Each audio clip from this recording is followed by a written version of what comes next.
Eu sou Regina da Costa da Silveira, professora aposentada.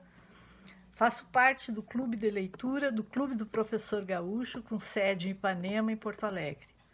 A cada mês, o Clube de Leitura escolhe um livro para leitura e discussão no último sábado do mês. Neste mês de março, a escolha incidiu sobre a obra de Garcia Marques, 100 Anos de Solidão. Bom, sobre a leitura de 100 Anos de Solidão, pensando no autor, ele foi e sempre vai ser orgulho para a América Latina. E tendo morado muito tempo no México, a Colômbia deve muito da sua ancestralidade à obra 100 Anos de Solidão. E uma dificuldade que nós leitores enfrentamos desde cedo com a leitura de 100 Anos de Solidão é a falta, provavelmente, de registros escritos da grande tradição oral latino-americana. E o que é a tradição oral, senão o meio pelo qual comunidades veneram sua história, que perpassa de geração a geração, testemunhando verbalmente a sabedoria ancestral. Já foi afirmado, né, que as palavras criam as coisas, e o filósofo Cassirer diz que o homem é, antes de um ser racional, ele é um animal simbólico.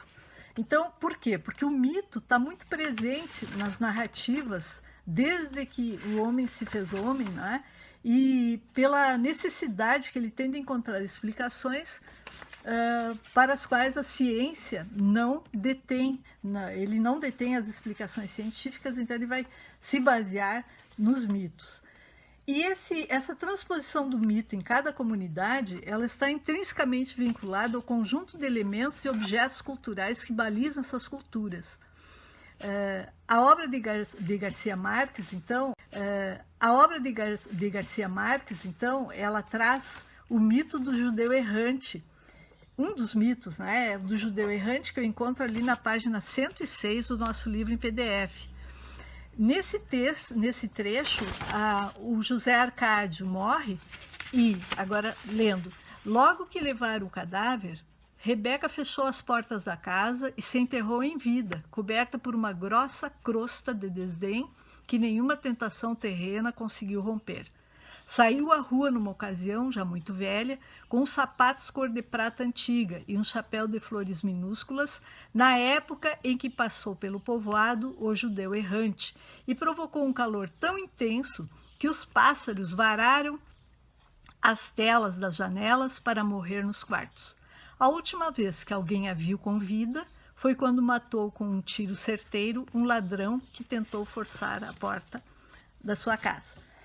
Esse mesmo trecho que traz a Rebeca, que traz a mortandade dos pássaros e a figura emblemática da aparição do judeu errante, lembra com efeito o conto que está em Os Funerais da Mamãe Grande, o conto Um Dia Depois do Sábado. Nesse conto, nós vamos encontrar a Rebeca, a Argênida, o padre, a mortandade dos pássaros e também o judeu errante. E o que é o judeu errante, não é? Senão um mito que traz no conto, existe a representação mítica do judeu de modo explícito, né? Que ali no 100 Anos de Solidão é apenas uma citação.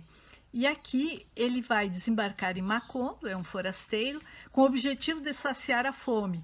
O trem parte com sua bagagem e, sem outra alternativa, o sujeito permanece naquela aldeia.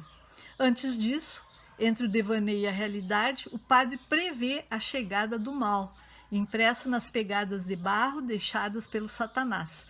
Bom, essas imagens são comuns em 100 Anos de Solidão. E para ver, então, que a obra do Gabriel Garcia Marques é composta, né, pela dita intratextualidade, ou seja, um elemento perpassa da obra maior, que eu chamaria a obra matriz, né, 100 Anos de Solidão, para os seus contos. E aqui são 8 contos, como eu disse, ambientados na mesma Macondo de 100 Anos de Solidão. Era isso. Obrigada, gente. Um beijo.